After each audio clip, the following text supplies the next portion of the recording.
नमस्कार दोस्तों, विकास शुक्ला अकेडमी के इस YouTube चैनल में आप सभी का बहुत बहुत स्वागत है। मेरा नाम विकास शुक्ला है और मैं यहाँ आप सभी को मध्य प्रदेश का इतिहास पढ़ा रहा हूँ। अगर आपने मेरे पुराने वीडियोस नहीं देखे हैं मध्य प्रदेश के इतिहास के, तो हमारी प्लेलिस्ट में आपको एकदम वो क्या फ्री डले हुए हैं और फुल कंटेंट के साथ एकदम फ्री हैं और फुल कंटेंट है वहां पर।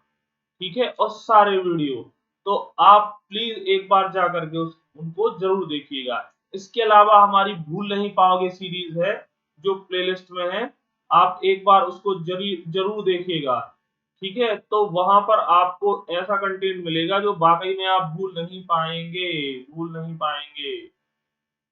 क्लियर? तो आपको अगर नहीं देखी है आपने वो सब, तो अभी जाकर के जरूर देखिएगा। हर शब्द को मैंने वहां कहीं न कहीं रिलेट करवाया हुआ है। तो आज का ये जो हमारा लेक्चर है ये बघेल वंश पर रहने वाला है। तो जल्दी से इस वीडियो की लिंक अपने दोस्तों को शेयर कर दीजिए, जल्दी से लिंक शेयर कर दीजिए जो भी आपके फ्रेंड्स हैं और ग्रुप्स हैं। इसके अलावा अगर हम बात करें तो मैंने बताया था कि मैं एमपीपीएससी मेंस 2019 के लिए क्वालिफाई हुआ था। मैंने ये मेंस दिया हुआ है, तो आप सभी को मैं एक सही रास्ते लेकर के जाऊंगा। क्लियर? मैं कल अपना एडमिट कार्ड भी आप सभी को दिखा चुका था। तो चलिए हम आज का लेक्चर स्टार्ट करते हैं।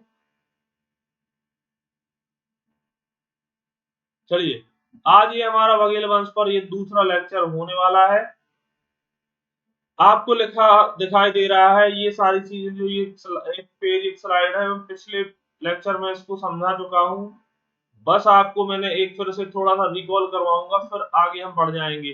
तो मैंने जैसा बताया था कि जो ये बघेल वंश था ये गुजरात के चालुक्य सोलंकी थे, ये मैंने आपको कल बताया था। इसके अलावा मैंने बताया कि क्या हुआ था कि ये भीमदेव थे पांचवें जो सोलंकी राजा इस चालुक्य वंश के, जो गुजरात में था। ये दिख रहा है ना गुजरात में? ठीक है, बघेल यहाँ के निवासी थे और चित्रकूट में घूमने के लिए आए थे। वहां उन्होंने देखा कि यहाँ पर कोई राजा सुदृढ़ नहीं है। तो उन्होंने सोचा कि अपनी सत्ता क्यों ना यहाँ पर जमाई जाए। क्लियर? तो ये लोकेशन भी मैंने आपको बताई थी, ये बघेलखंड है। और किसके नाम पर? तो ये लिखा था मैंने कि व्याघ्रदेव या बाघराव के नाम पर इस वंश का नाम बघेल वंश पड़ा। क्लियर? चले हम आगे। तो ये मैं कल आपको बता चुका था। तो चलिए, और इसकी पूरी वंशावली भी मैं आपको बता चुका था कि भीमदेव जो पांचवा सोलंकी राजा है, इसका चौथा पुत्र था। कौन? सारंगदेव। ठीक है, सारंगदेव का फिर पुत्र था वीरधवल, और वीरधवल का ही यह पुत्र था व्याघ्रदेव, जो मूल संस्थापक इस बघेल वंश का माना जाता है। क्लियर? व्याघ्रदेव ही ऑप्शन में आएगा और इसको ही लगाना है अपने को बघेल वंश का संस्थापक। क्लियर? तो चलिए, आज हम कल के आगे की कहानी देखने वाले हैं। तो हमने कल 15 शासक तक देख लिया था बघेल वंश। अब बघेल वंश को मैंने इसलिए थोड़ा सा सारे डिस्क्राइब किए हैं क्योंकि आपने देखा होगा, अगर मध्य प्रदेश का इतिहास एमपीपीएससी या स्टेट के एग्जाम में ऐड किया गया है तो इसको खींचा जाएगा। और यही मेन राजवंश है कि एक मालवा का, एक बघेलखंड का, एक बुंदेलखंड का, जिन्होंने कहीं ना कहीं मध्य प्रदेश पर शासन किया। तो इसको हमें अच्छे से जानना होगा क्योंकि प्रश्न इसके ही अंदर से होगा। देख लेना, आप इससे बाहर नहीं जाएगा जो मैं पढ़ा दूंगा। तो लिखा हुआ है 15 तक हम पढ़ चुके थे। आज हम 16वां प्रारंभ करते हैं। क्या? भीरदेव, या इसका अन्य नाम है क्या? भीरम देव। ठीक है, देव का मतलब ठाकुर होता है और ये सब देव देव लगाते थे अपने नाम के बाद। तो देव का मतलब ये बोलते थे ठाकुर, कि ठाकुर देव तुल्य है, ऐसा कुछ। वीरदेव। ठीक है, वीरदेव के बाद आपको दिख रहा है शालीवाहन। शालीवाहन के बाद आपको दिख रहा है वीर सिंह देव। क्लियर? 17वें नंबर पर क्या दिख रहा है? शालीवाहन। फिर उसके बाद 18वें पे वीर सिंह देव। एक के बाद एक बिल्कुल आपको यहाँ मैंने बताया हुआ है। 15 तक हम कल पढ़ चुके हैं। ये आज यहाँ से 16, 17, 18, 18 वीर सिंह देव। क्लियर? एक बुंदेला वंश में भी वीर सिंह जूदेव थे, वो बुंदेला थे, ये वीर सिंह देव बघेल है। फिर आगे दिख रहा है 19 में वीर भानु, 20 में दिख रहा है आपको रामचंद्र, राजा रामचंद्र मोस्ट इंपॉर्टेंट है इस बघेल वंश में। फिर उसके बाद जो आपको दिख रहा है 21 में कौन हुए, वीरभद्र, ठीक है। 22 में हुए विक्रमादित्य, विक्रमादित्य के बाद कौन हुआ, 23वां अमर सिंह, अमर सिंह के बाद जो 24 में हुए वो हुए अनूप सिंह, और अनूप सिंह के बाद हुए जो 25 में, नीचे आपको नहीं दिख रहा है तो मैं यहां लिख देता हूं, कौन, भाव सिंह। तो ये आज हम इतना यहां तक इस लेक्चर को पढ़ेंगे। इसके इस तरफ मैंने लिखे हुए हैं जो इनमें प्रमुख हैं, जिन पर हमें ध्यान देना है, मोस्ट इंपॉर्टेंट। कौन, तो एक ये वीर सिंह जो 18वां शासक था, कौन था, 18वां। रामचंद्र जो कौन से 20वें नंबर के थे। अमर सिंह, अमर सिंह 23वें नंबर के थे, और भाव सिंह 25वें। इन चारों पे आज हमें फोकस करना है, और यहां से प्रश्न हो सकता है, इन चार में से किसी न किसी एक से प्रश्न जरूर आएगा, अगर इस वंशावली से प्रश्न आता है तो, क्योंकि ये अपने आप में महत्वपूर्ण है। आप जाकर के देख लेना, आपको ये कहीं किसी ने नहीं पढ़ाया होगा, ना किसी ने इतना एक्सप्लेन किया होगा। एक के बाद एक पूरे शासक मैंने लिखे हुए हैं, और सबकी आज हम चर्चा करने वाले हैं। तो ये आपको मैप एक बार जल्दी से बता देता हूँ कि ये मैंने बताया था, चालुक्य सोलंकी राजा किशोर बढ़े, चित्रकूट की ओर ये बढ़े जो बघेल वंश की जिन्होंने स्थापना की, भीमल देव, बीसल देव, दो भाई सर्वप्रथम यहाँ घूमने आए थे, कहा, चित्रकूट में। परंतु फिर उन्होंने देखा यहाँ किसी का सुदृढ़ शासन नहीं है, तो अच्छा मौका है, और हम यहाँ पर क्या करते हैं, शासन स्थापित करते हैं। तो प्रथम राजा जो बना इस वंश का इस क्षेत्र में, वो व्याघ्रदेव था, जिसके नाम पर क्या हुआ, बघेल खंड वंश का नाम पड़ा। क्लियर, इस व्याघ्रदेव को आप नहीं भूलेंगे, और ये टाइम कब का था, 13वीं सदी। क्लियर, जब बघेल खंड या बघेल वंश का यहाँ स्थापना हुआ। क्लियर, ठीक है।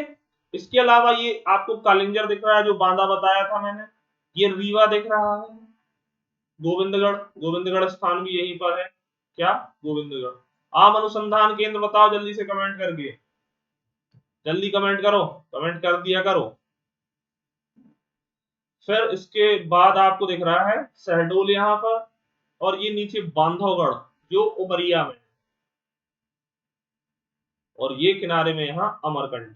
ठीक है, तो आपको मैंने एक इमेज भी दिमाग में बना दी कि यहाँ यहाँ यहाँ थे ये सब। ठीक है, अब हम चलते हैं अपने नेक्स्ट पेज पर, चले, चलिए।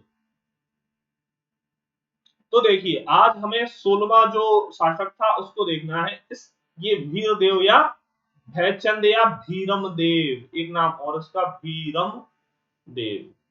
क्लियर, वही है ये। तो इसका जो शासन काल रहा वो 1470 से 1495, कहीं ना कहीं 15वीं सदी। ठीक है, अब आप सभी को ये इसका शासन काल काल किसी का नहीं पूछा जाएगा, बिल्कुल नहीं, कि किस समय का था। ठीक है, दूसरा क्या नहीं पूछा जाएगा, तो ये भी नहीं पूछा जाएगा कि यह किसका पुत्र भाई था। आपको सिर्फ पुत्र पूछा जाएगा, भाई पूछा जाएगा, या पुत्र, सॉरी। ठीक है, तो वो व्याघ्रदेव पूछा जाएगा कि किसका पुत्र है। वो मैंने वहां बताया था, किसका, वीर धवल का, वीर धवल। तो उसको बस याद कर लेना है आपको, बाकी इसमें नहीं पढ़ना है कि भीरम देव किसका पुत्र था, शालिवाहन किसका पुत्र था, इसमें नहीं पढ़ना है। आपको सिर्फ व्याघ्रदेव के पिताजी को याद करना है, वो थे वीर धवल। क्लियर, और व्याघ्रदेव ने जब शासन स्थापित किया तब 13वीं सदी थी।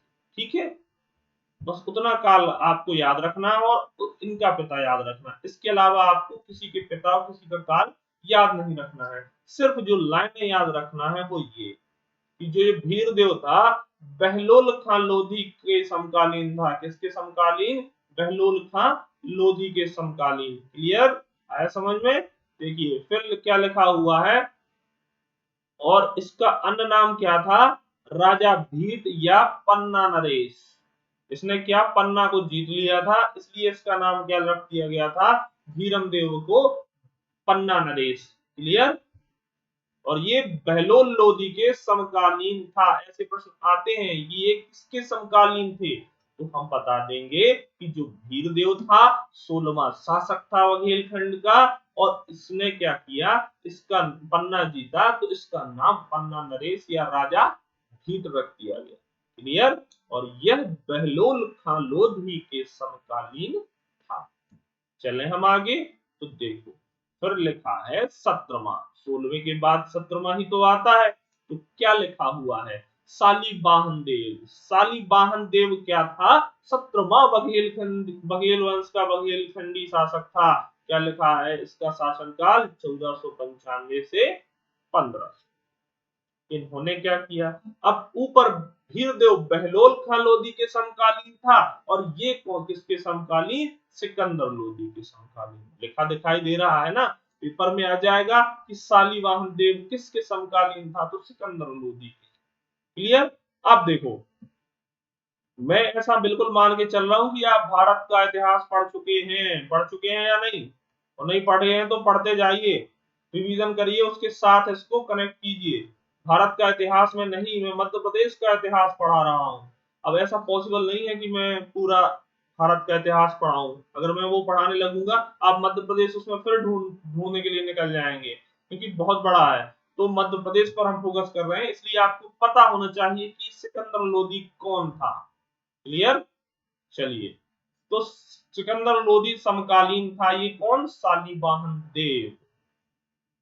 इसका जो पुत्र था, अब देखिए थोड़ी सी 2-4 लाइनें, इससे आपको कुछ समझ में जरूर आ जाएगा। पुत्र लक्ष्मी चंद के नवाब हुसैन शाह सरकी को, ठीक है। अब लक्ष्मी चंद ने नवाब हुसैन शाह सरकी को क्या किया, जब सिकंदर लोधी वापस जौनपुर जा रहा था, जब ये सिकंदर लोधी था, जो क्या सिकंदर लोधी समकालीन है ना, इसलिए इसकी घटना को याद रखा जाता है कि किसके समकालीन था। क्योंकि देखना क्या किया है इसने, कि इसका जो शालीबान का पुत्र था लक्ष्मी चंद ने नवाब हुसैन सरकी को, जब सिकंदर लोधी वापस जौनपुर की ओर जा रहा था, खबर दी। ठीक है,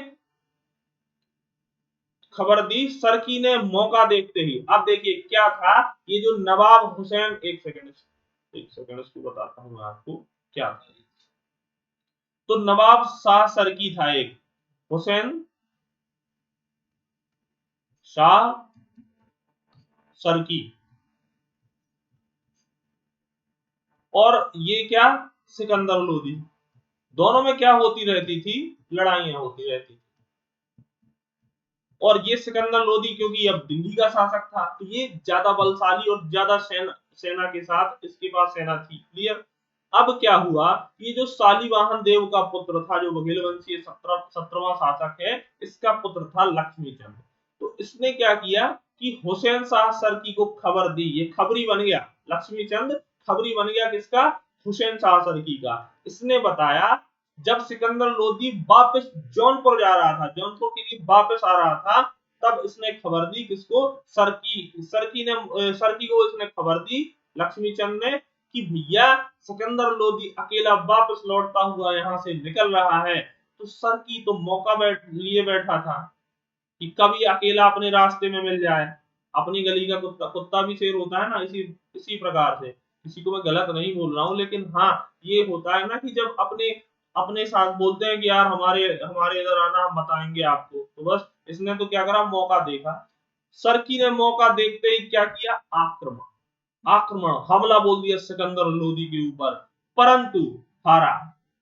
अब तुम अपनी गली में भी हो तब भी शेर नहीं हो, तो फिर क्या मतलब। तो क्या हुआ, सिकंदर लोधी दिल्ली की सल्तनत गद्दी पर बैठा था उस समय, इनकी क्या औकात की है उसको कुछ कर लेते, तो इसने आक्रमण भी किया अपने गली के आसपास। ठीक है, फिर भी ये हार गया, कौन, हुसैन शाह सरकी, परंतु हारा।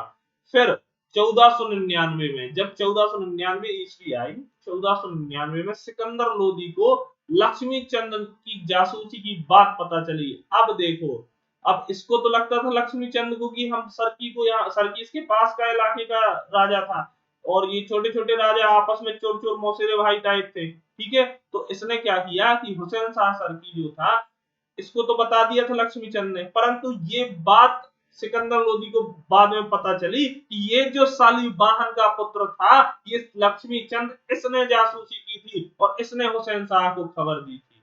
आया समझ में?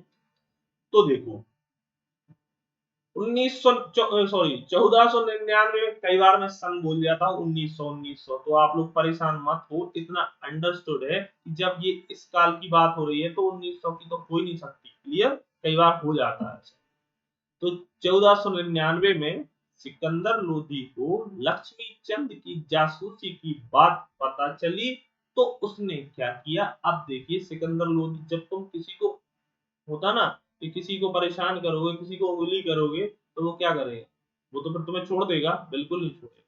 तो क्या लिखा है कि जब यह बात पता चली सिकंदर लोधी को, तो उसने अब इन बघेलों के, जो बांधवगढ़ का किला था ना, बघेलों के अंतर्गत था, तो अब इनने सोचा कि अब तुम्हें भी बताते हैं। हुसैन शाह सरकी को तो ठिकाने लगा दिया हमने, अब तुम्हें भी बताते हैं। तो बघेलों के किले पर, जो बांधवगढ़ का किला था, इस पर चढ़ाई कर दी और इसे तोड़ने का प्रयास किया, लेकिन इसको वो तोड़ नहीं पाया, क्योंकि किला कहीं ना कहीं अपने आप में ऐतिहासिक है। जैसा कालिंजर किला है, चंदेरी का किला है, उसी प्रकार से ये बांधवगढ़ का किला अपने आप में महत्वपूर्ण है, जिसमें दुश्मन का घुस पाना असंभव था। घुस जाते थे लेकिन लगभग असंभव।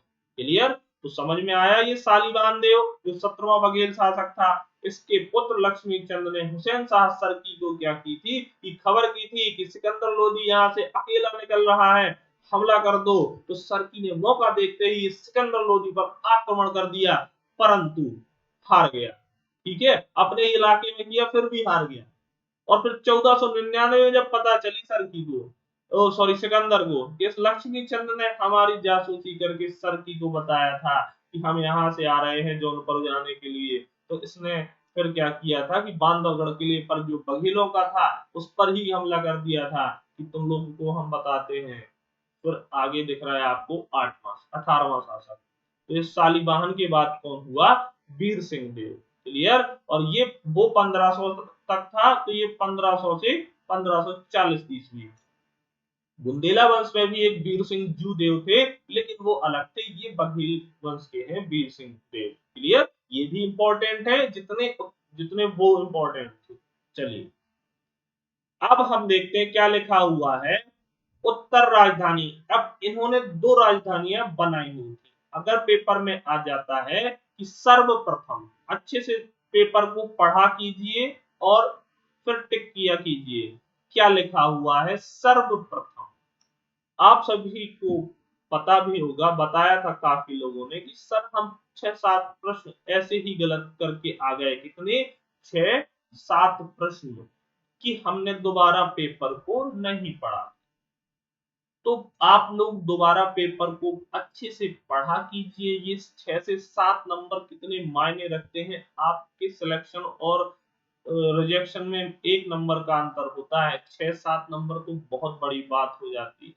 तो आप सभी को वो चीजें ध्यान रखनी है। सबके गलत होते हैं, लेकिन हमें कुछ एक्स्ट्रा लेकर के चलना है। और आपको भरोसा नहीं करेंगे, हिस्ट्री जितनी मैं पढ़ा दूंगा लगभग सारा कवर हो जाएगा। अब इससे भी बाहर चला जाए तो फिर वो किसी से नहीं बनने वाला।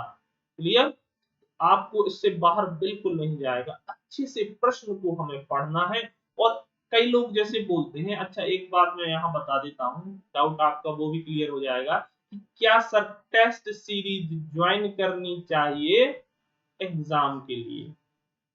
तो देखो ऐसा है, टेस्ट सीरीज कब काम आती है आपको मैं बता देता हूँ। लोग तो क्या अभी एक बाबा जी हैं यूट्यूब पर बैठ गए होंगे 5000 प्रश्न लेके, और उसमें क्या होता है देखिए।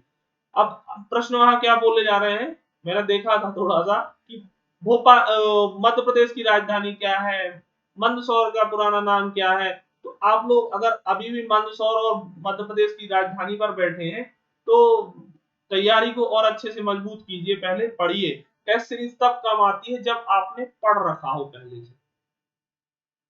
बताओ, मैं टेस्ट स्टार्ट कर देता हूँ सबको बंद करके।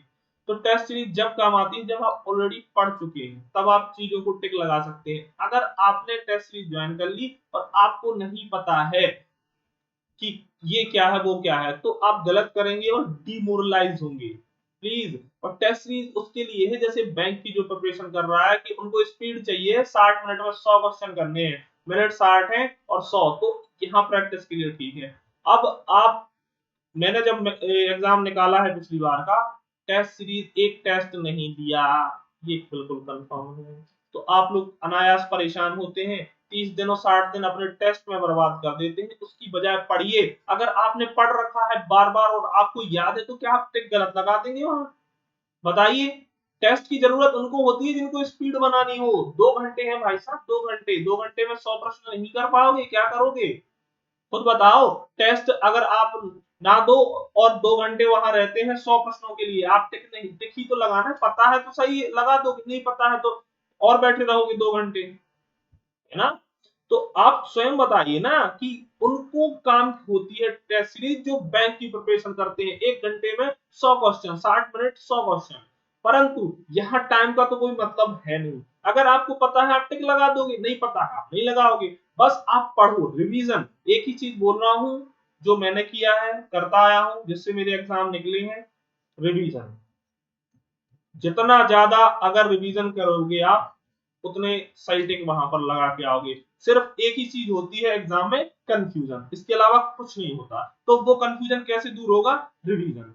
स्वयं की रणनीतियां बनाइए, किसी की रणनीति की सीरीज मत देखिए, रणनीति पार्ट 1, रणनीति पार्ट 2, रणनीति पार्ट 3। रणनीति से क्या होगा? आपका सब्जेक्ट कोई अच्छा है, सामने वाला आपको कोई सब्जेक्ट ज्यादा पढ़ने के लिए बता रहा है, आप उसके हिसाब से लगे रहे। स्वयं आपको पता है आपकी कौन सी चीज अच्छी है। क्लियर?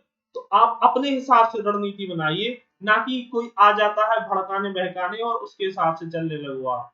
क्योंकि आप सिविल सर्विस की तैयारी कर रहे हो, सिविल सेवक बनने जा रहे हो, तो स्वयं अपना ध्यान रखिए और हंस की भांति यहाँ रहिए कि दूध दूध को ग्रहण कीजिए और पानी पानी को अलग कीजिए। तो चलिए हम अपने लेक्चर पे आते हैं। थोड़ा सा आपको ये बात ध्यान रखनी होगी कि टेस्ट सीरीज कब ज्वाइन करते हैं। तो चलिए हम स्टार्ट करते हैं। ये लिखा हुआ है वीर सिंह देव। तो वीर सिंह देव की जो राजधानी थी, प्रथम ऐसा, सर्वप्रथम ऐसा शासक जिसने 2 राजधानियां बनाई थी बघेल वंश में। तो उत्तर राजधानी, तो उत्तर की ओर जो राजधानी ऊपर की ओर होता है उत्तर, उत्तर मैंने बताया था उत्तर प्रदेश, सतना और रीवा की बाउंड्री पर क्या है? गहुरा। ठीक है। तो उत्तर की ओर जो राजधानी थी वो इनकी क्या थी? गहुरा बनाई। किसने? वीर सिंह देव। ठीक है। दक्षिण की ओर जो बनाई, वो दक्षिण की ओर है बांधवगढ़। बांधवगढ़ उमरिया मध्य प्रदेश के नीचे, अभी अभी तो बताया था, मैंने बताया था ना। ये देखो बांधवगढ़ नीचे है। एक सेकंड इसको बता देते हैं, अच्छा से देख जाएगा। ये है बांधवगढ़ और गहुरा है कहीं ना कहीं यहाँ। तो वीर सिंह देव जो बघेल वंश के सर्वप्रथम ऐसे शासक थे जिनने उत्तरी राजधानी क्या बनाई? गहुरा। और दक्षिणी राजधानी क्या बनाई? बांधवगढ़ जो है उमरिया। उत्तर की ओर गहोरा है, उत्तरी राजधानी वो, दक्षिण की ओर बांधवगढ़ है, तो दक्षिणी राजधानी। क्लियर? किसने? वीर सिंह देव ने। चलो आगे। फिर लिखा है वीर सिंहपुर नगर बसाया, और वीर सिंह देव जी ने वीर सिंहपुर नगर भी बसाया। क्लियर? चलिए फिर आगे लिखा दिखाई दे रहा है घुड़सवार सेना प्रबल थी। इनके पास क्या थी? घुड़सवार सेना, सबसे ज्यादा और सबसे बलशाली सेना। ठीक है। किसके पास पेपर में आ जाएगा? किस बघेल वंशी के पास घुड़सवार सेना सबसे मजबूत थी? तो वीर सिंह देव। कौन? वीर सिंह देव। क्लियर? चलो आगे। उसका क्या नाम था? रिसाला रखे था इसका नाम। क्या नाम रखे था घुड़सवार सेना का? रिसाला। चलो आगे। फिर आगे लिखा है कमारों, कमार थे, कमार वंश के जो कुछ शासक थे, छोटा मोटा वंश है। कमार वंशों से बांधवगढ़ छीन, बांधवगढ़ जो था कमारों से इसने छीना था, छीनकर शहडोल पर अधिकार किया, और जो शहडोल था उस पर अधिकार किया।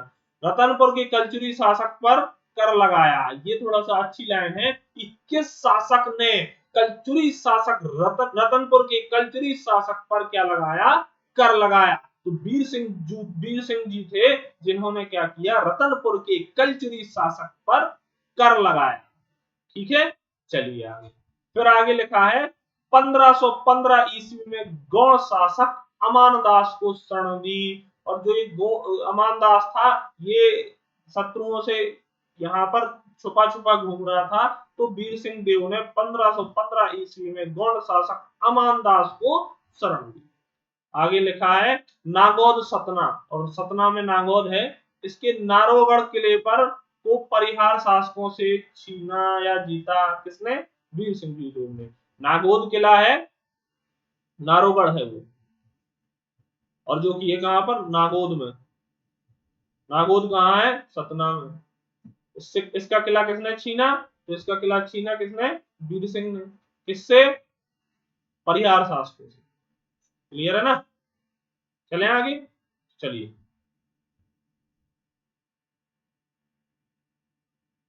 फिर 19वां शासक दिख रहा है वीर भानु। वीर भानु का शासनकाल आप सभी के सामने है, 1540 से 1555 ईस्वी। कब से कब तक? 1540 से 1555 ईस्वी। चले आगे। इसने क्या किया? चौसा युद्ध पश्चात हुमायूं की मदद की। चौसा में किस किस का युद्ध हुआ था? जल्दी से बताओ, किस किस के बीच चौसा युद्ध? हुमायूं और शेरशाह सूरी। शेरशाह सूरी और हुमायूं के बीच युद्ध हुआ था, चौसा का युद्ध। कब हुआ था वो कमेंट करो। तो उसके बाद ये चौसा का युद्ध जब हो गया तो इस वीर भानु ने किसकी मदद की? हुमायूं की मदद की। चले आगे, चलो। फिर शेरशाह ने आक्रमण किया, उसका पुत्र जलाल खां रीवा आया। अब जब क्या होगा, कहीं ना कहीं गुस्सा, शेरशाह सूरी जो था वो गुस्सा हो जाएगा, क्योंकि अब हुमायूं की मदद की इस वीर भानु ने, इस बघेल वंशीय शासक ने हुमायूं की मदद की, तो शेरशाह गुस्सा हो गया और शेरशाह ने इसके किले पर आक्रमण कर दिया। कहानी को समझना कि जो वीर भानु था 19वां बघेल वंशीय शासक, ठीक है, इसने क्या किया? हुमायूं की मदद की। हुमायूं को जानते हो ना, कौन? बाबर का पुत्र। बाबर का पुत्र हुमायूं था। हुमायूं की इसने क्या की? मदद की। तो शेरशाह खफा हो जाएगा, क्योंकि हुमायूं और शेरशाह के बीच चौसा का युद्ध हुआ था, ठीक है, तो एक दूसरे के विरोधी थे। तो शेरशाह गुस्सा हो गया, किससे? वीर भानु से, कि तुम यार हुमायूं की मदद कर रहे हो। तो शेरशाह ने क्या किया? आक्रमण कर दिया। बोले बेटा बताते हैं हम तुम्हें, खूब मदद कर रहे हो हुमायूं की। तो आक्रमण किया और इसका पुत्र जलाल खां 1545 ईस्वी में रीवा आया। रीवा आया बोलते वो। और उसने क्या? वीरभान ने कालिंजर दुर्ग में शरण ली। अब वीरभान जो ज्यादा होशियार बन रहे थे ना हुमायूं की मदद करने के लिए, तो अब इनको खुद ही भागना पड़ा रीवा से, जब आक्रमण हुआ शेरशाह सूरी का। तो ये भागे कहां? कालिंजर दुर्ग। कालिंजर दुर्ग कहां है? बांदा महोबा, उत्तर प्रदेश। क्लियर? चलो, फिर क्या लिखा है? ये 20वां राजा रामचंद्र, बहुत ही महत्वपूर्ण, यहां से ही प्रश्न हो सकता है। राजा रामचंद्र अपने आप में बहुत महत्वपूर्ण थे। इनका जो शासन काल है वो 1555 से 1592 ईस्वी तक दिख रहा है ना।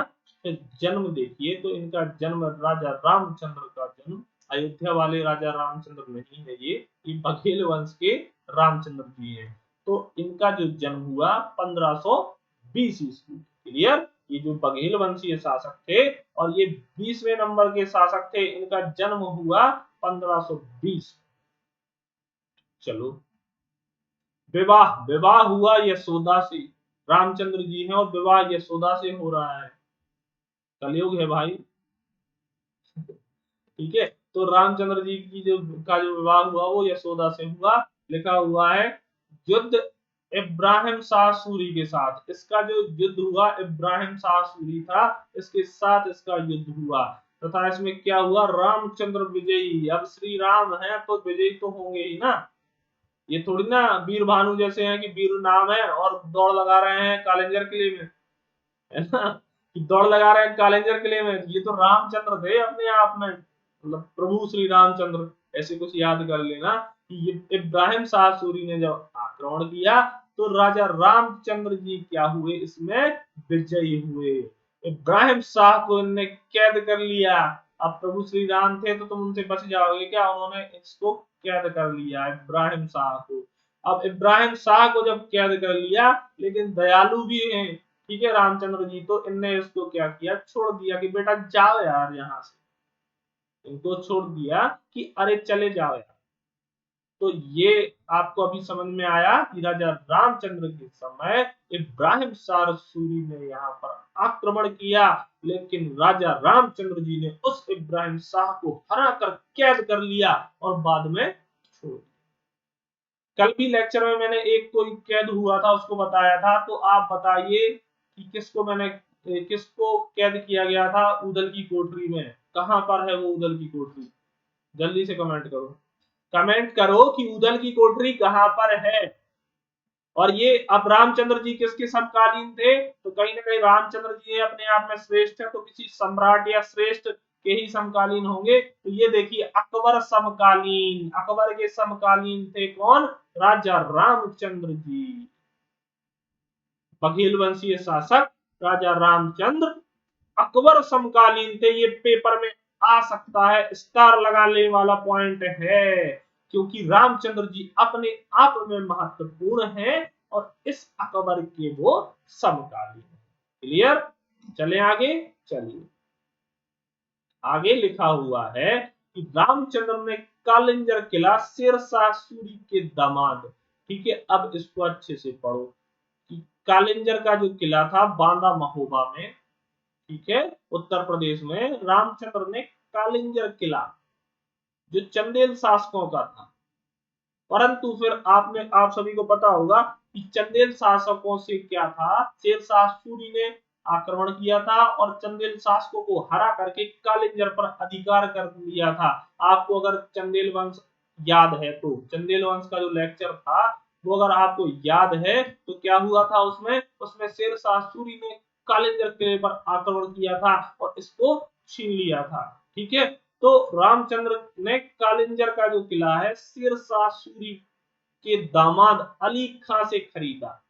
किससे खरीदा, अली खां से, अली खां से ये कालिंजर किला इन्होंने छीन लिया। रामचंद्र जी थे, अब किसी पर हमला, अब दूसरे ने कर दिया बात अलग है, खुद स्वयं हमला करने नहीं जाते थे, ठीक है, खुद स्वयं हमला करने नहीं जाते थे, इनको तो कालिंजर चाहिए था, तो इन्होंने बोला तुम्हें कितने चाहिए हैं बोलो, हम उतने दे देते हैं। रामचंद्र जी ने इनको मुंह मांगी रकम दे दी अली खां को। अब शेरशाह सूरी का दामाद पैसों का लालची, शेरशाह सूरी का दामाद था ये, स्वयं शेरशाह सूरी होता तो वो देता भी नहीं, क्योंकि उसने तो लड़के छीना था। परंतु अली खां ऐसा था कि इसको फ्री का तो मिला है, होता है ना कुछ लोग जो जैसे गांव में होते हैं जिनको फ्री की जमीन मिल जाती है वो कभी भी बेचने को खड़े होते हैं, लेकिन जिसने कमाई हुई होती है, पसीने की कमाई होती है, वो कभी इस प्रकार के काम नहीं करता। तो अली खां को देखा रुपया, और रुपया रामचंद्र जी ने दिया मुंह मांगा, तो इसने कालिंजर किला रामचंद्र जी को दे दिया। बाद में जब 1569 में क्या हुआ, अकबर से इसकी मित्रता हुई रामचंद्र जी की, तो 1569, ठीक है, कितना, 1569, इसमें ये कालिंजर का किला अकबर को सौंप दिया। अकबर इंपॉर्टेंट है इसलिए प्रश्न यहां से हो सकते हैं, उसी प्रकार रामचंद्र जी, तो अकबर को किला किसने सौंप दिया, अली खां से खरीदकर रामचंद्र जी ने अकबर को वो किला सौंप दिया। कब, 1569। यहां से प्रश्न पेपर में क्या हो सकता है वो सुनो। प्रश्न क्या होगा कि किस बघेल वंशीय शासक ने अकबर को किला सौंपा था, अकबर को, तो रामचंद्र। ये ना इन्हें युद्ध लड़ा ना कुछ, इन्होंने उपहार स्वरूप अकबर को अपना किला दे दिया, जो कालिंजर का महंगी रकम में इन्होंने खरीदा था।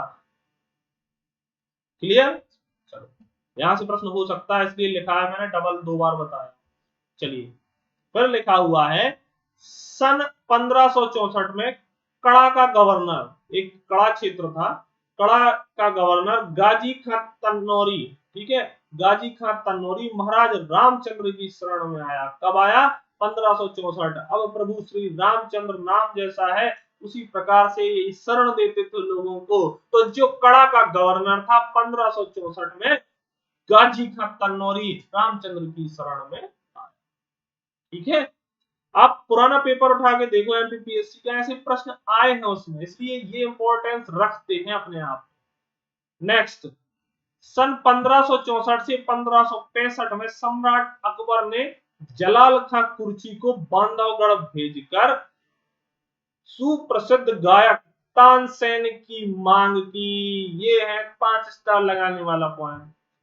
अब मित्रता थी अकबर के साथ रामचंद्र जी की, कालिंजर किला सौंप चुके थे, ठीक है। ये खैर बाद में सौंपा था, डेट थोड़ी सी 64 के बाद आती है ये, तो खैर लेकिन सौंपा तो था ही बाद में। लेकिन अगर हम बात करें तो 1564 और 65 में सम्राट अकबर ने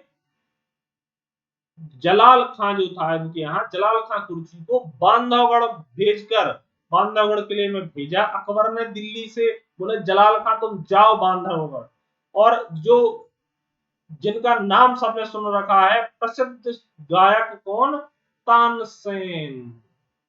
बोलते हैं ना अपन, कोई गायक हो गा रहा हो तो बोलते हैं बड़े तानसेन बन रहे हो, मतलब बड़े सुर सम्राट बन रहे हो। तो ये सुर सम्राट थे। जिस प्रकार अकबर भारत का सम्राट था, इस शासन का सम्राट था, उसी प्रकार से ये सुर सम्राट थे। कौन, तानसेन, 9 रत्नों में से एक। तो क्या हुआ, पेपर में क्या आएगा प्रश्न, वो पहले सुनते हैं।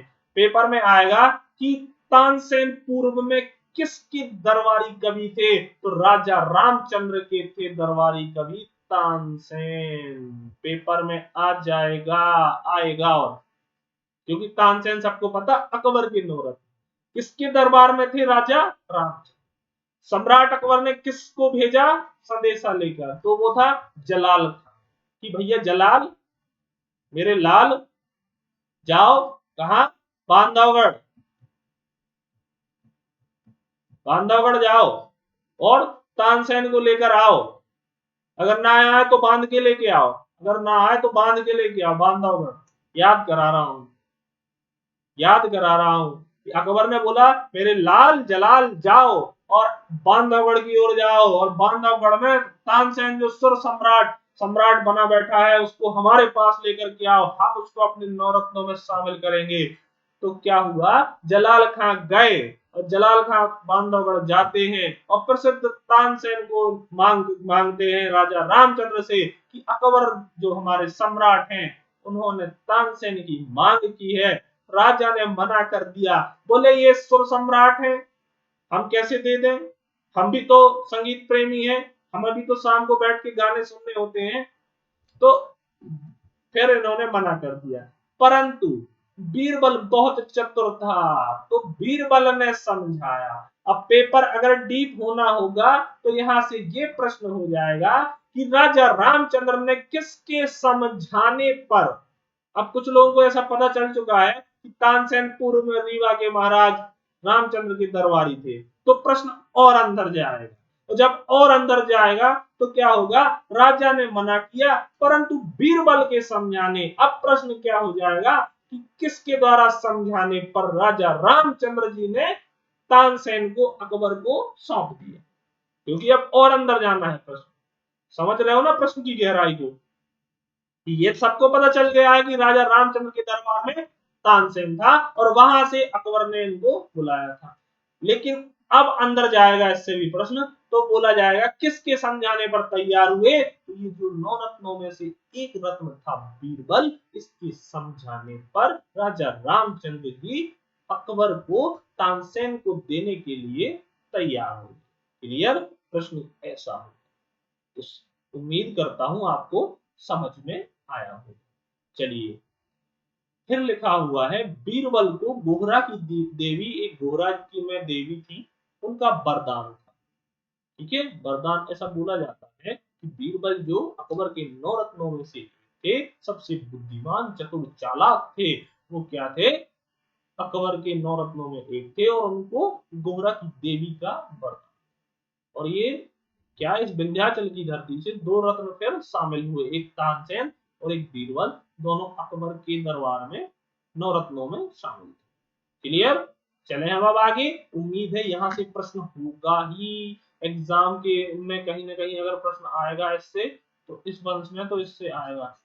क्लियर, चलो, सारी कहानी आपको समझ में आ गई होगी। एक और नीचे लिखा है 9वें नंबर, सॉरी ये क्या लिख दिया, 9वां नंबर के बाद लिख दिया, 21वां है ये। वीरभद्र, वीरभद्र हुए 1592 से 1593, लेकिन ये किसी काम के नहीं थे। चलो फिर ये 22वां लिखा हुआ है विक्रमादित्य। तो इनका जो कालखंड है 1593 से 1624।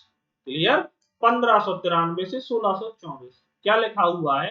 1597 में सम्राट अकबर ने इस्माइल कुली खां, अब देखिए 1597 का टाइम होता है और सम्राट अकबर जो दिल्ली की गद्दी पर उस समय बैठे हुए थे, इस्माइल कुली खां को कहां भेजा? कहीं ना कहीं किसी न किसी को भेजते रहते थे। उस समय जलाल को भेजा था तानसेन को लेने के लिए, अब इस्माइल कुली खां को भेज दिया बांधवगढ़, और इन्हें क्या दिल्ली बुला लिया। सम्राट अकबर ने इस्माइल कुली खां को बांधवगढ़ भेजा और इन्हें किसको? विक्रमादित्य को।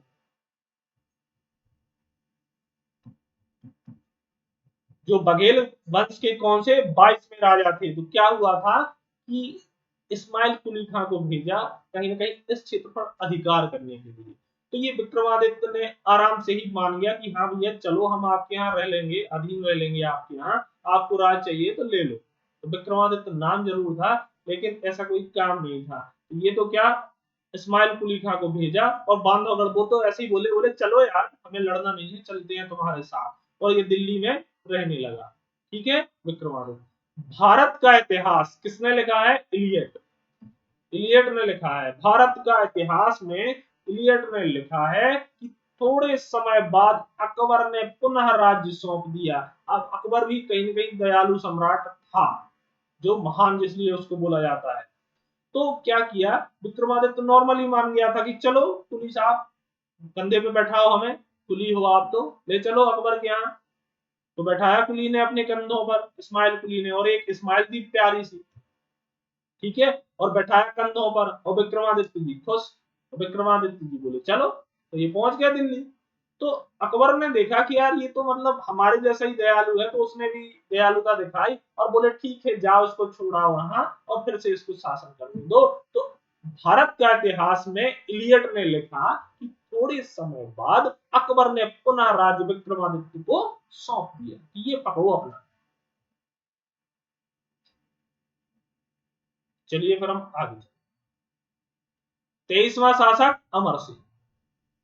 अमर सिंह का जो शासन काल दिख रहा है आपको 1624 से 1640। क्लियर? चलिए, राजा बने 1624 में। ये किसके मित्र थे? जहांगीर। अब देखिए ये किसके मित्र थे? जहांगीर के मित्र थे। आगे क्या दिखाई दे रहा है? अब कहीं ना कहीं अकबर का ही पुत्र था जहांगीर, तो अकबर के बाद अकबर का मित्र, अकबर के समकालीन था विक्रमादित्य, और फिर जब इसका पुत्र आया, किसका? विक्रमादित्य का, अमर सिंह। ठीक है, तो फिर कहीं कहीं अकबर का भी पुत्र आएगा आगे, जहांगीर। ठीक है, तो ये इसका मित्र हो गया क्योंकि इनके बीच में अच्छे संबंध हो गए थे कि विक्रमादित्य को राज्य सौंप दिया था आराम से, ये सब नॉर्मल हो चुका था। तो अब अमर सिंह कहीं ना कहीं आते जाते रहते थे, तो ये क्या जहांगीर के मित्र हो गए। जब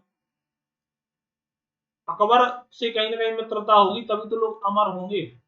तो अमर सिंह जो थे वो जहांगीर के मित्र थे। आगे लिखा दिखाई दे रहा है 1626 ईस्वी में मुगल सेना का साथ दिया। अब जब मित्र थे तो साथ तो देना ही है मुगल सेना का, कहां जाएंगे? जब पिताजी ने आराम से मान गए थे तो ये तो उनके पुत्र हैं, ये तो उनके पुत्र हैं। तो इन्होंने क्या किया?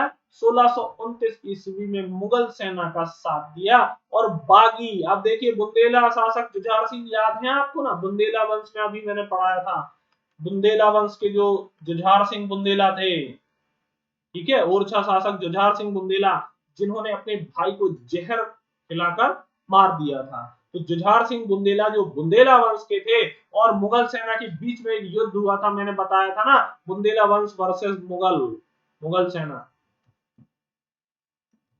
तो इसमें क्या किया? ये अमर सिंह ने इसका साथ दिया, किसका?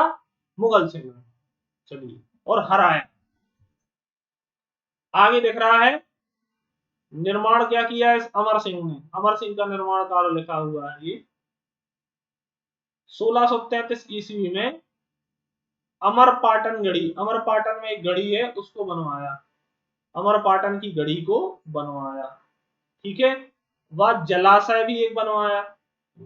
ये क्या था? साहित्य प्रेमी था, साहित्य से प्रेम करता था। इसके यहाँ एक कवि था नीलकंठ, इसने क्या लिखा? अमर रेस विलास। अब जिस राजा के यहाँ जो रहते थे तो वो कहीं ना कहीं उसी के लिए लिखते थे। जैसे राजा छत्रसाल के यहाँ थे भूषण, तो उन्होंने छत्रसाल दशा लिखी। परंतु अमर सिंह के यहाँ एक कवि थे नीलकंठ, इन्होंने अमर रेस विलास लिखी। चले आगे, चलिए। फिर जो 24वां शासक हुआ इस बघेल वंश का, 24वां शासक, ठीक है, अनूप सिंह। अनूप सिंह का शासन 1640 से 1660 ईस्वी। क्लियर है? चलिए, तो क्या लिखा है कि ये जो 1650 ईस्वी का टाइम था, ठीक है, पहाड़ सिंह बुंदेला द्वारा हमला किया गया। अब देखिए, जुझार सिंह से किसने पिता थे? इस पहाड़ सिंह के, और पहाड़ सिंह के पिता जुझार सिंह, तो जुझार सिंह का मित्र था जहांगीर। अब देखिए, जब आप उसके पिता के ऊपर हमला करवा दोगे, मुगलों का साथ दोगे और उसके पिता जुझार सिंह को हरवा दोगे, तो उसका बेटा क्या करेगा? बदला ही लेगा, बदला ही लेगा ना। तो जुझार सिंह का जो पुत्र आया आगे, पहाड़ सिंह, ठीक है, जुझार सिंह के बाद उसका पुत्र आया पहाड़ सिंह, अगला शासक इस बुंदेला वंश का। तो इसने क्या किया? अब ये भर चुका था दिमाग में कि जुझार सिंह और मुगल सेना का जब युद्ध हुआ तो अमर सिंह ने मुगलों की सहायता की और हमारे पिताजी को हरा दिया। तो अब पहाड़ सिंह भी आंख भरे था। अब आप बताते हैं, तो अनूप सिंह के ऊपर पहाड़ सिंह बुंदेला ने क्या किया? हमला। अपने पिताजी का बदला लेने के लिए इस पहाड़ सिंह ने जुझार सिंह के ऊपर क्या कर दिया? हमला। ठीक है, जिसका सामना वीर फतेह सिंह, वीर जगत राय ने किया। अब देखो, पहाड़ सिंह से लड़ने के लिए इसके यहाँ ये वीर, दो वीर हुआ करते थे। अनूप सिंह के यहाँ वीर फतेह सिंह और वीर जगत राय, इन्होंने क्या किया? सामना किया और हराया। अब पहाड़ सिंह को भी हरा दिया। पहाड़ सिंह बेचारा अकेला था, तो इन्होंने वीर फतेह सिंह और वीर जगत, जो ये दो वीर थे अनूप सिंह के यहाँ, इन्होंने मिलकर इसको हरा दिया।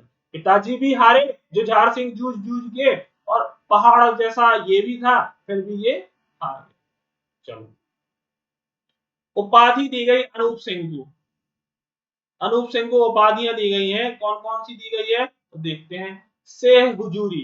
अब मुगलों के ये समर्थक थे तो जी हजूरी करते रहते थे मुगलों की, तो इन्होंने नाम रख दिया क्या? शेख हुजूरी। और किसके द्वारा? शाहजहां। पेपर में आ जाएगा कि किस बघेल शासक का नाम शेख हुजूरी था और किसने रखा? तो शाहजहां। इस समय शाहजहां आ चुका था। देखिए, विक्रमादित्य के समय अकबर, अकबर के बाद ये अमर सिंह के टाइम जहांगीर उसका पुत्र था, और अनूप सिंह के समय जहांगीर का पुत्र शाहजहां आ गया।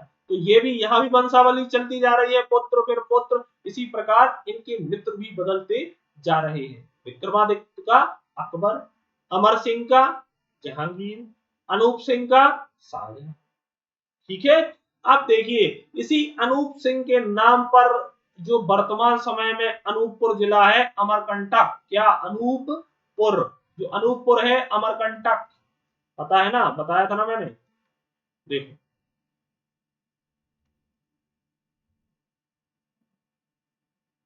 ये है ना अमरकंटक, अनूपपुर। किसके नाम पर अनूपपुर जिले का निर्माण किया गया है, नाम रखा गया है अनूपपुर? तो राजा अनूप सिंह,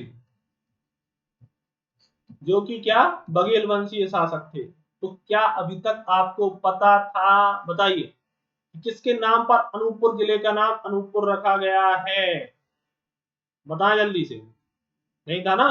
तो मैंने बता दिया आज कि जो बघेल वंशीय शासक थे अनूप सिंह, उनके नाम पर, जो कि 24वें राजा थे, उनके नाम पर इस अनूपपुर जिले का नामकरण किया गया और शाहजहां के द्वारा इनको शेख हुजूरी की उपाधि दी गई। तो क्या आपको अभी तक पता था अनूपपुर किसके नाम पर बसा है? तो अनूप सिंह। क्लियर? चलो, फिर आज आपको ये दिख रहा है क्या? 25वां शासक भाव सिंह।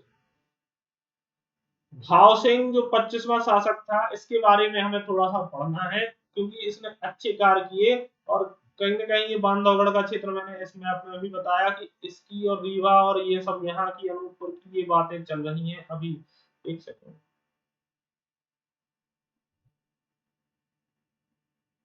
एक सेकंड,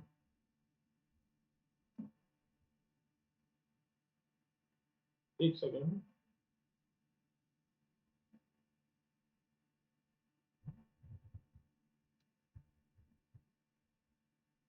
तो आपको कहीं ना कहीं अनूपपुर के आसपास की बात हुई थी और किसके नाम पर रखा गया, तो ये अनूपपुर जो नाम रखा गया वो अनूप सिंह के नाम पर रखा गया। ठीक है। और हम अभी पढ़ रहे हैं भाव सिंह। तो 25वां जो शासक भाव सिंह था, ये क्या था, इसका शासनकाल 1660 से 1690। क्लियर। फिर क्या लिखा हुआ है, ये संस्कृत का प्रकांड विद्वान था।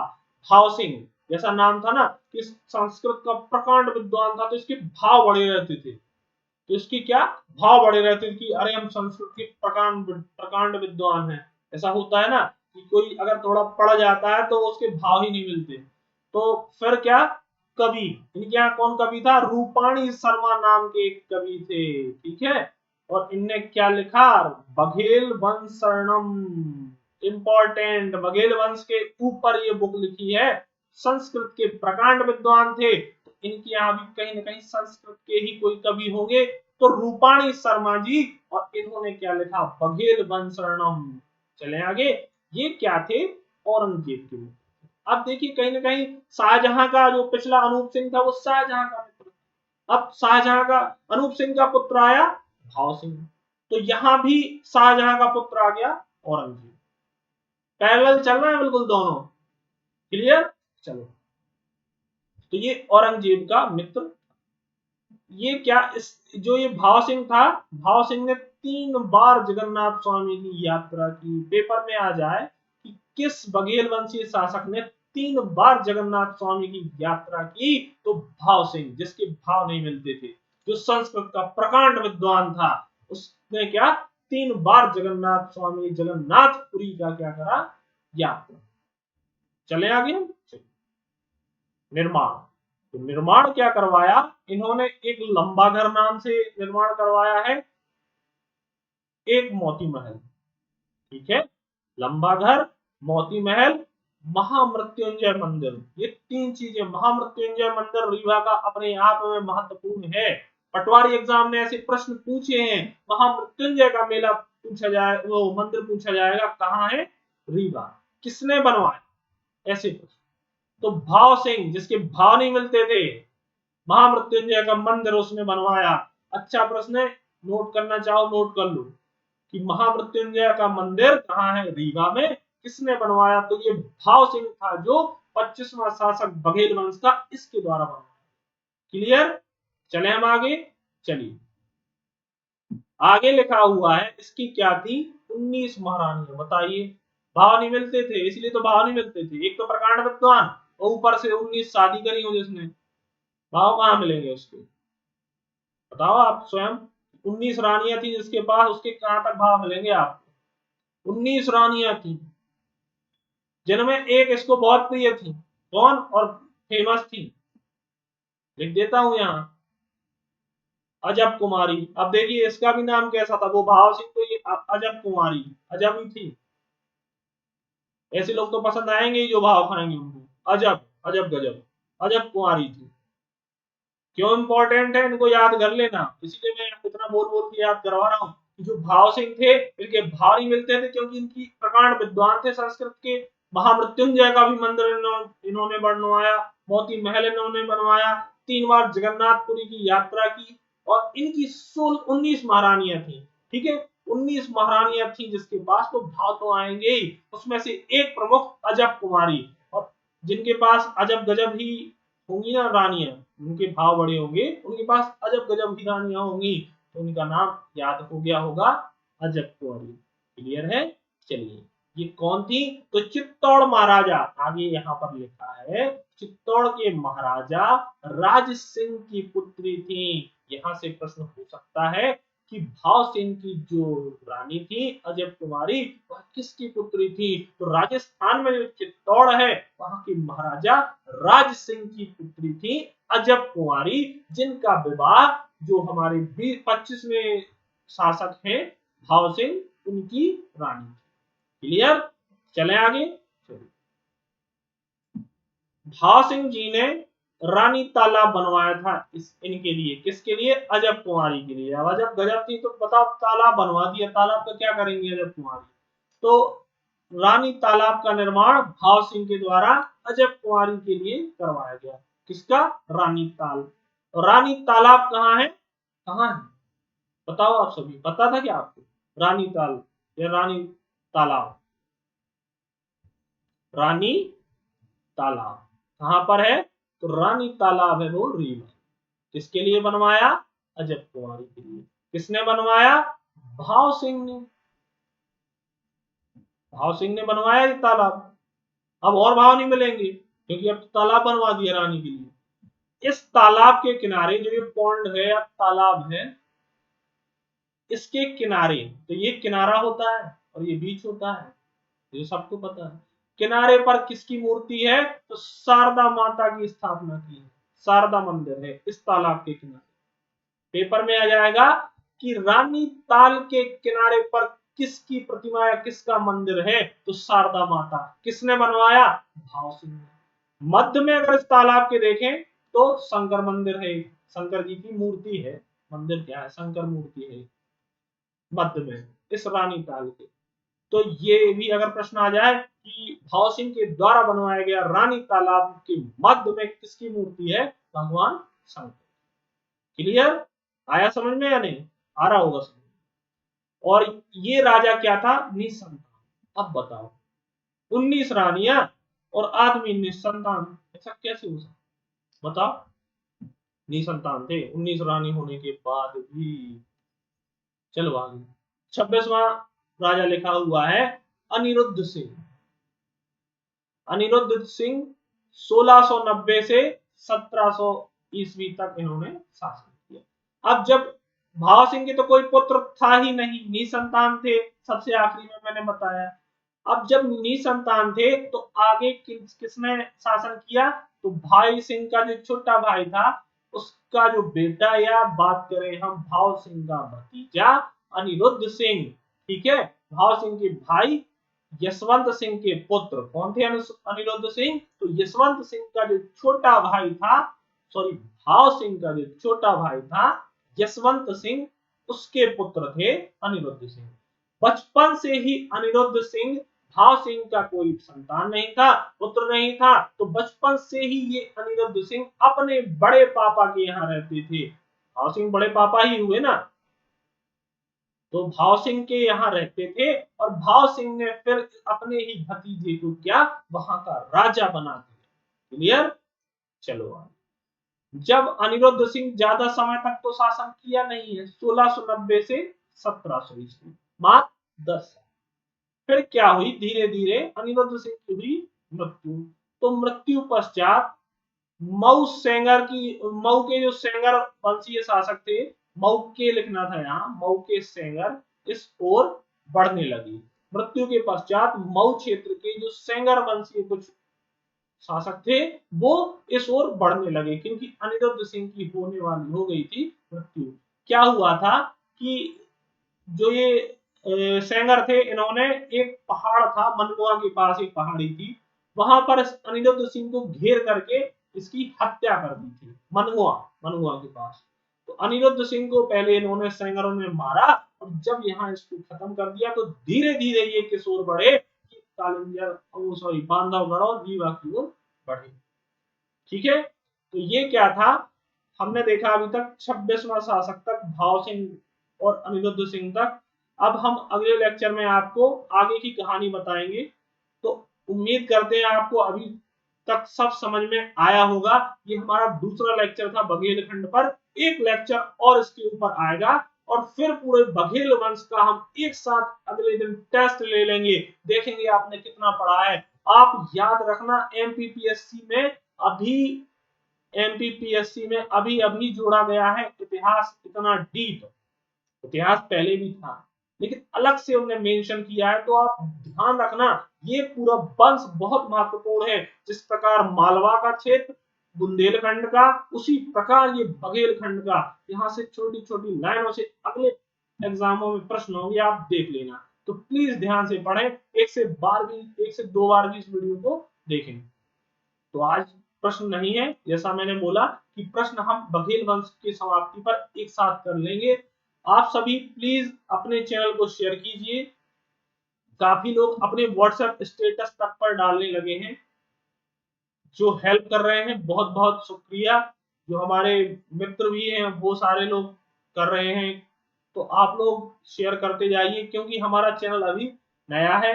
तो इसको अगर आप पहली बार आए हैं तो सब्सक्राइब कीजिए। यहाँ आपको मैं पूरा मुफ्त मध्य प्रदेश का इतिहास पढ़ा दूंगा, एकदम फुल कंटेंट के साथ, फुल वीडियो, सारे वीडियो। तो आपने अगर नहीं देखे हैं, प्लेलिस्ट में हमारी जाइए, मध्य प्रदेश का इतिहास में वो सारी चीजें आपको वहां पड़ी हुई हैं, मिल जाएंगी।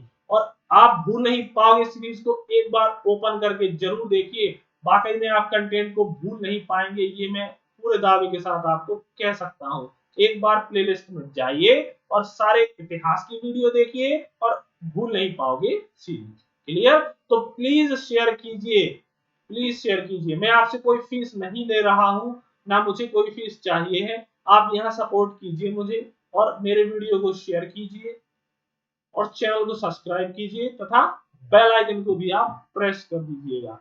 तो चलिए मिलते हैं हम अगले लेक्चर में। आप सभी अपना ध्यान रखिए और घरों में रहिए, सुरक्षित रहिए। बहुत बहुत धन्यवाद। जय हिंद।